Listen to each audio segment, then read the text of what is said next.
All right, buckle up, everyone, because we're diving headfirst into AI. It's been a wild week, and we've got a mountain of news to sift through. Articles, research papers, you name it. You name it. We're talking new AI models on the horizon, AI assistants getting scary good, and even a $15 billion valuation for an AI startup. Intriguing. Any guesses who that might be? I have a few ideas, but let's hear what you've dug up. Okay, so let's start with the one everyone's whispering about, GPT 4.5. Oh yeah, the rumor mill's been churning on that one. The internet is convinced it's dropping any day now, maybe even late February or early March. I've seen folks claiming they've spotted GPT 4.5 in code snippets. Right. And then you've got Sam Altman himself dropping hints like he's playing a game. Definitely adds to the mystery. It's like they're trying to keep it under wraps, but the hype is already through the roof. Why all the secrecy, though?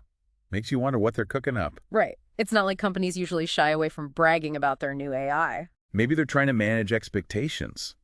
Or perhaps they're worried about the ethical implications of something this powerful. You got a point. Releasing a model that advanced could be a game changer. Yeah, it's like they're trying to control the narrative before things get out of hand. Makes sense. But while we wait for GPT 4.5 to drop, the AI assistant scene is already on fire. Oh yeah, things are heating up over there. Amazon just unleashed their new Alexa Plus, and get this, it's powered by Claude and their own tech. Now that's interesting, a collaboration between Amazon and Anthropic.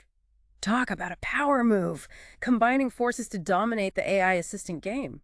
Makes you wonder if we'll see more of these partnerships in the future. Right, maybe it's a sign that even the big players realize they can't do it all alone. Definitely a trend to watch. Meanwhile, OpenAI's not just sitting around either. Oh, they never are. Always something new up their sleeve. They've got this new advanced voice feature for ChatGPT powered by GPT-4o Mini, whatever that is. GPT-4o Mini, that's a new one. But here's the kicker, it's free for everyone. Free. There's got to be a catch. Well, there are some limitations, of course. Okay, that makes more sense. So it's still pretty clever move on their part. Oh, absolutely. Get it in everyone's hands, gather tons of user data, and potentially train their models even further. It's like they're crowdsourcing their AI development without us even realizing it. Genius, really. Speaking of shaking things up, remember Elicit, that startup we talked about before? The one focused on AI research. Yeah. Yeah, I remember. Well, they just snagged a massive $22 million in Series A funding. Wow, that's not a big spare change. Someone's betting big on them. And for good reason. Their Elicit Reports platform is like having a research assistant on steroids. It basically automates the whole process of digging through research papers and pulling out key insights. Yeah, no more endless hours of scouring through journals. Imagine the time researchers could save. Talk about a game changer for the scientific community. And for anyone who needs to stay on top of the latest research, really. Wait, there's more. Remember Flora? That platform we discussed last time? The one with all the cool design tools. Yeah, what about them? Well, they're jumping into the generative AI ring, going head-to-head with Kria. Whoa, things are about to get interesting. Looks like Kree's got some competition. The generative AI space is getting crowded, that's for sure. And with companies like 11 Labs launching their new speech recognition tool, the options just keep growing. It's like a buffet of AI tools out there. And the best part is, it's not just for the big tech giants anymore. True, AI is becoming more accessible every day. You've got open source projects like OpenEvils making it easier for anyone to evaluate large language models. OpenEvils is fantastic. Works with Python and JavaScript, so it's super user-friendly. And with more people involved, the innovation just explodes. Absolutely. It's the power of open source, everyone contributing and pushing the boundaries. Love to see it. And speaking of pushing boundaries, there's some exciting stuff happening in the world of multi-agent systems. Multi-agent systems. Oh, you mean where AI agents actually team up to solve problems? Exactly. Like, have you heard of Landgraph Swarm? Landgraph Swarm. Rings a bell. What is that again? It's this super lightweight library that makes building these collaborative AI systems way easier. So instead of each AI doing its own thing, they can actually work together. You got it. It's like giving them their own little AI society where they can communicate and share ideas. That's pretty wild. The possibilities are endless. And then you've got Prompt to Leaderboard, or P2L for short. P2L, what's that one about? It's a new way to evaluate how well AI models perform, but with a twist. Okay, I'm intrigued. What's the twist? Instead of just looking at overall scores, It focuses on specific tasks or domains. So you can see how well a model does at, say, writing poetry versus translating languages. Exactly. It's like having specialized rankings for AI athletes based on their strengths. Makes a lot of sense, actually. But just like athletes need the right fuel, AI models need good data to thrive. Data is the lifeblood of AI, that's for sure. And there have been some delicious additions to the AI data buffet lately. Oh, tell me more. What kind of data are we talking about? One that caught my eye is the Tahoe 100M dataset from Vivo Therapeutics. Vivo Therapeutics. What's special about their data set? It's specifically designed for drug discovery. Imagine the potential for AI to help create new medicines. That's incredible. Talk about using AI for good. And speaking of pushing boundaries, let's jump into the world of AI research. Always something exciting happening in the labs. Meta's been making waves with their SWERL approach to software evolution. SWERL. That's a mouthful. What's that all about? Basically, they're using reinforcement learning to automate and optimize software development. So AI can write better code faster. Sign me up. They've gotten some crazy results using Llama 3, their new language model. Llama 3. Another one to add to the list. This stuff moves fast, I'm telling you. No kidding. It's hard to keep up sometimes. But while Meta's focused on code, Anthropic's tackling the big one, AI safety. Now, that's a topic we can't ignore. They're doing research on predicting rare, but potentially dangerous AI behaviors. It's like trying to anticipate problems before they even happen. Exactly. It's like they're building an early warning system for AI gone rogue. That's some serious sci-fi stuff right there. But it's not all doom and gloom in research land. There are some cool new techniques for boosting AI performance. Okay, I'm listening. Tell me about these performance boosters. One that caught my attention is MOBA, which stands for Mixture of Block Attention. MOBA. Sounds like something out of a video game. But it's actually about helping AI process long sequences of data way faster. So like understanding really long texts or complex code. You got it. It's like upgrading the AI engine for maximum speed. I like the sound of that. Efficiency is key. And then there's FFTNet, which uses something called fast Fourier transform. Now that sounds complicated. It is, but the gist is that it makes AI models more efficient, which is crucial for making AI more accessible. Makes sense. The more efficient the models, the less computing power they need. Exactly. And that means more people can use them, not just those with giant server farms. Right. Democratizing access to AI is a good thing. Speaking of putting AI to work, Figure Robotics is ramping up production of their humanoid robots. Humanoid robots, like walking, talking robots. Yep, powered by their Helix AI platform. They're aiming for large-scale deployment in businesses. Imagine that.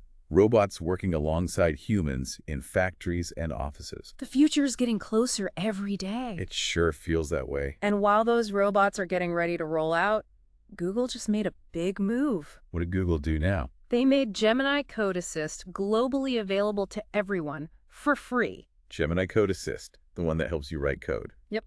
They're offering free suggestions and higher usage limits, even for individual developers. That's a huge step, making those tools available to anyone who wants to learn. It's like Google's throwing open the doors to the AI coding party and inviting everyone in. I love that. The more people who can access these tools, the more innovation we'll see. All right, now for the company everyone's talking about. Perplexity. The one with the rumored $15 billion valuation. The one and only. Apparently investors are throwing money at them. Must be onto something big. And they are. They've got this super slick AI-powered search engine and question-answering platform. Yeah, I've heard good things about their platform. Super user-friendly. And they're constantly innovating. They just added real-time voice Q&A to their app. Wow, so you can literally talk to it and get answers. Pretty much. But that's not all. They're working on something called Comet, which is supposed to be a game changer. Comet. Okay, now I'm really curious. What is that? It's a secret project, but rumor has it it's a forked version of Chrome, but with a deeply integrated AI agent. Whoa, a browser with an AI brain. That could revolutionize how we search for information. It's like having an AI research assistant living right in your browser. That's next level stuff. I can't wait to see what they come up with. Well, if you're eager to get a glimpse of Perplexity's future, they're hosting a developer event in San Francisco on March 17th. Oh, I might have to check that out. Sounds like a great opportunity to network and see what's on the horizon. Definitely one to mark on the calendar. But, amidst all this excitement about specific companies and tools, there's a bigger shift happening in the AI industry. Oh. What kind of shift are you talking about? This idea that the model is the product is really gaining momentum. The model is the product. Hmm, that's interesting. What does that mean exactly? It means companies are realizing the power of building their own AI models rather than relying on pre-built ones. So instead of just using off-the-shelf AI, they're creating their own custom solutions. Precisely. It gives them a competitive edge and lets them tailor the AI to their specific needs. Makes sense. Kind of like the difference between buying a ready-made outfit and getting a custom-tailored suit. Perfect analogy. And with this shift comes a growing demand for AI engineer. AI engineers, is that a real job title now? It is, and it's one of the hottest jobs in tech. They're the ones building and fine-tuning these powerful AI models. Sounds like a pretty sweet gig. Lots of problem solving and creative thinking involved, I bet. Absolutely. But all this progress and hype aside, there are some important conversations happening about AI's impact on society. Yeah, we can't just ignore the potential downsides. For instance, there's a lot of skepticism about AI-driven media creating an unstoppable wave of disinformation. Right. Like, can we even trust what we see and hear anymore? It's a valid concern, but these skeptics argue that it's not about giving in to fear, but about becoming more vigilant. So fact-checking, media literacy, critical thinking, those are more important than ever. Exactly. We need to equip ourselves with the tools to navigate this new information landscape. And demand transparency from those creating and deploying AI systems. Absolutely. We have a responsibility to shape the future of AI, not just let it happen to us. It's an ongoing conversation, and one we need to keep having. Well said. It's easy to get caught up in the excitement of new AI tools, but we can't forget the bigger picture. Right. The ethical and societal implications are just as important as the technological advancements. And speaking of advancements, there's a lot of fascinating research happening in the world of transformer design. Transformer design. That sounds pretty technical. It is, but it's the foundation of many powerful language models, so it's kind of a big deal. So what are the researchers focusing on? They're exploring all sorts of new ideas like recursive blocks to make these models even more efficient and scalable. That sounds promising. The more efficient the models, the more they can do. Exactly. It's like they're constantly refining the blueprints for building even more impressive AI structures. I like that analogy. But as cool as all this research is, there's a growing concern about the gap between commercial AI and scientific understanding. You mean we're deploying AI faster than we can fully understand it? Pretty much. It's like launching a rocket before we've triple-checked all the systems. That's a bit unnerving, to be honest. It is, and it brings us to another area of concern. RLHF. Our LHF. Refresh my memory. What's that stand for again? Reinforcement learning from human feedback. It's a popular technique for training AI. Right, I remember now. But what's the concern with it? Well, some worry that it could lead to AI models becoming misaligned with human values, or even developing bad habits. Oh, I see. Like, we might be accidentally teaching them the wrong things. Exactly. It's a reminder that we need to be super careful about how we train these powerful AI systems. Ethics in AI, It's a whole other can of worms. Yep. It's a complex and ever-evolving landscape, that's for sure. And one we need to navigate carefully and thoughtfully. Absolutely. All right, I think we've covered a lot of ground here. We need to give our listeners a moment to process all this information. Yeah, it's been quite the whirlwind tour of the AI world. But don't go anywhere because we'll be back soon with even more insights and discussions. Looking forward to it. You know, one thing that's been on my mind lately, What's that? it's this idea that large language models, those LLMs we keep talking about, Yeah. well, they're kind of like mirroring what happens in team coding environments. Oh, interesting. I'm not sure I follow. Think about it. When you have a bunch of developers working together, Right. they're constantly reading each other's code, learning from it, kind of absorbing each other's styles. Okay, I see where you're going with this. And LLMs, they're trained on these massive data sets of code, right? Yeah, tons of code written by who knows how many programmers. Exactly. So it's like they're learning by osmosis from this collective pool of coding knowledge. So you're saying they're picking up all the tricks and patterns from human programmers? In a way, yeah. Which raises some pretty interesting questions. Like what? Well, what about code ownership? Intellectual property? If an AI writes code based on someone else's work, who owns it? Ooh, that's a tricky one. It's like the AI is learning from its human mentors, but then it's creating something new. Right. It blurs the lines of authorship and originality. And what about creativity itself? If AI can write code just as well as humans, what does that mean for human programmers? Big questions, for sure. And speaking of blurred lines, there's that whole debate about those fancy coding assistants. Oh yeah, Cursor, Copilot, those guys.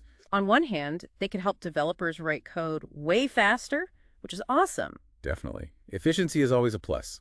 But on the other hand, some worry that we're becoming too reliant on them. The mental mortgage, they call it. Exactly. Like, what happens if we get so used to these tools that we forget how to code ourselves? It's like using a calculator so much that you forget basic arithmetic. Right. We need to find that balance, Yeah. Use the tools, but don't let them take over our brains. Agreed. It's all about harnessing the power of AI without losing our own skills in the process. Now let's switch gears a bit and talk about in-context learning. Oh yeah, that's been a hot topic lately. All that talk about emergent abilities and LLMs and potential backdoors and all that. It's pretty complicated pretty fast. But some folks are now reframing these issues as conditioning problems. Conditioning. That's interesting. What do you mean? It's like saying the way we train these models, the data we feed them, it all shapes their behavior. Oh, I see. So instead of thinking of these emergent abilities as these sudden magical leaps forward, yeah, we should think about how the model's training is kind of conditioning its responses. Exactly. Yeah. Like, it's all about understanding how they learn and what influences their actions. Makes sense. It's like recognizing that an AI's behavior is a reflection of its upbringing, in a way. Right. And by understanding that conditioning process, maybe we can avoid some of those unintended consequences we're worried about. That's the hope, at least. And of course, we can't forget about AI safety. The big one. Always a top priority. There's a lot of discussion about how safety intersects with economic incentives, which is fascinating. Right. Because on one hand, we want to make sure AI is safe and beneficial for everyone. But on the other hand, there's a lot of money to be made in this field. And that can sometimes create conflicts of interest, for sure. It's like trying to balance the potential benefits of AI with the potential risks. And figuring out how to do that responsibly and ethically. Exactly. And some are even saying we might need to start thinking about making deals with AIs in the future. Deals with AIs, that's a whole other level of complexity. It is. But it highlights the fact that this stuff is evolving so fast, we need to start thinking about these things now. Before it's too late, right? Right. We need to be proactive, not reactive. And always keep the big picture in mind. Now, while some are worried about all the potential dangers of AI, others are a bit more skeptical. Oh yeah, there's definitely a spectrum of opinions out there. For instance, some folks aren't convinced that AI-driven media will automatically lead to a tidal wave of disinformation. Right. Some see it as a bigger threat than others. But these skeptics, they're not saying it's not a risk at all. More like we have the power to counter it. They argue that if we double down on fact-checking, media literacy, critical thinking, We can still navigate this new information landscape effectively. it's like saying, hey, AI might make things more complicated, but we're not powerless. Exactly. We have agency, we have the ability to discern truth from falsehood, even in the age of AI. It's empowering, actually. It is. It's a reminder that we're not just passive bystanders in this AI revolution. We have a role to play, a responsibility to shape how this technology unfolds. And that starts with understanding it, engaging with it critically, and demanding transparency from those who are building it. Now, speaking of building, there's a lot of exciting stuff happening in the world of transformer design. Transformer design, that sounds familiar. It's the underlying architecture behind those powerful LLMs we keep talking about. Oh, right. The foundation, the building blocks of all this AI magic. Exactly. And researchers are constantly experimenting with new ideas, new ways to improve these models. Like what? What kind of stuff are they exploring? Well, one area of focus is recursive blocks, which could make these models even more efficient and scalable. Efficiency and scalability, that's always good. Right. It's all about making these models faster, more powerful, and able to handle even more complex tasks. It's like those AI researchers are architects, constantly refining the blueprints for building even taller and more amazing AI skyscrapers. Love that analogy. But as much progress as we're making, there's also this growing gap between commercial AI and scientific understanding. You mean we're deploying AI faster than we can fully understand it? Exactly. It's like we're launching a rocket before we've triple-checked all the systems. That's a bit unnerving, to be honest. It is, and it brings us to another area of concern, RLHF. RLHF. Refresh my memory. What's that stand for again? Reinforcement learning from human feedback. Oh, right. It's how they train a lot of these AI models, right? Yep. It's super effective, but some worry it could have some downsides. Like what? What are the concerns? Well, there's a risk that repeated fine-tuning through RLHF could lead to AI models becoming misaligned with human values. Oh, I see. Like we might accidentally be teaching them the wrong things. Exactly. Or they might develop habits or behaviors that we didn't anticipate. That's a bit scary, to be honest. It is. It just highlights how important it is to think carefully about how we train these AI systems. We need to make sure we're teaching them the right lessons, so to speak. Absolutely. All right, let's shift gears for a moment and talk about something a little more upbeat. Okay, I'm game. What you got?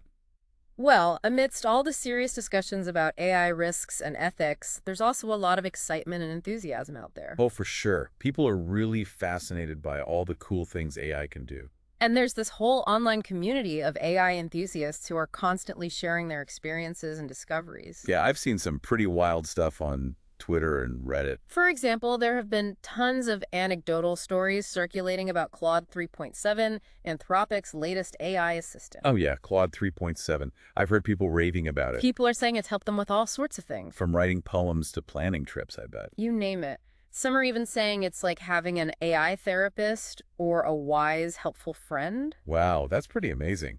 Sounds like Claude 3.7 is making a real impact on people's lives. It is. But of course, it's important to remember that these are just anecdotal stories. Right, we can't take everything we read online at face value. Exactly. We always need to be a bit skeptical, especially when it comes to new technology. There's always a lot of hype and exaggeration, so it's important to separate the facts from the fiction.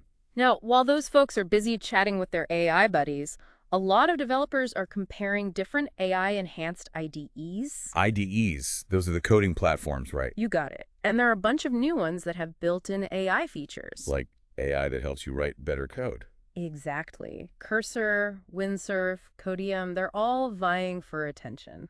Sounds like a competitive market. It is, and each tool has its own strengths and weaknesses, so developers are trying to figure out which one is best for them. It's like choosing between different brands of power tools, each one designed for a specific job.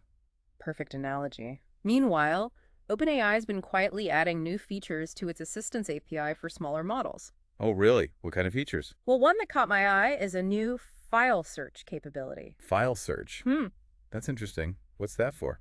It basically allows these smaller models to access and search through user-uploaded documents. Oh, I see. So they can tap into a wider range of context and information. Exactly. It gives them more knowledge to work with, which means they can potentially give even better answers. Makes sense. It's like expanding their library and giving them access to more books. And of course, we can't wrap up without mentioning the ongoing saga of GPT 4.5. Oh yeah, the mystery continues. The internet is still abuzz with rumors and speculation. Every little code snippet or offhand comment from an OpenAI exec is analyzed and dissected. It's like everyone's trying to piece together a puzzle with only a few pieces available. And the anticipation is killing us.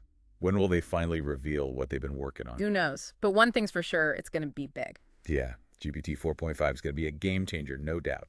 All right, I think we need to take one final break to let all this information sink in. Yeah, my brain is starting to overload. But we'll be back soon to wrap up our deep dive and leave you with some final thoughts. Can't wait. Welcome back for the final stretch of our AI deep dive. It feels like we've covered everything from mind-blowing breakthroughs to thought-provoking ethical dilemmas. We've certainly had a lot to unpack. But that's the beauty of this field, isn't it? Always pushing the boundaries, always challenging our assumptions. It's been quite a ride. So, as we wrap things up, what are the key takeaways you think our listeners should walk away with? Well, one thing that's crystal clear is the sheer pace of innovation in AI. It's almost overwhelming how quickly things are moving. It really does feel like we're living in the future, doesn't it? What was once science fiction is now becoming reality. Exactly. And with this rapid progress comes a sense of both immense opportunity and, well, a touch of caution. Right. It's exciting, but also a little bit daunting, to be honest. Absolutely. Because with each new breakthrough, each new capability, we have to ask ourselves some tough questions. About the ethical implications, the potential risks, the long-term consequences. Precisely. It's not enough to just marvel at the shiny new AI toys. We need to engage in thoughtful discussions about how this technology will shape our world. So it's not just about the what, but also the how and the why of AI. Exactly.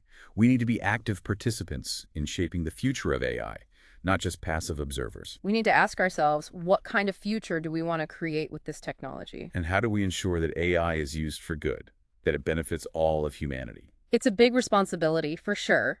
but it's one we all share. Because ultimately, AI is a reflection of ourselves, of our values, of our aspirations. So to leave our listeners with a final thought, something to ponder as they continue their own exploration of AI.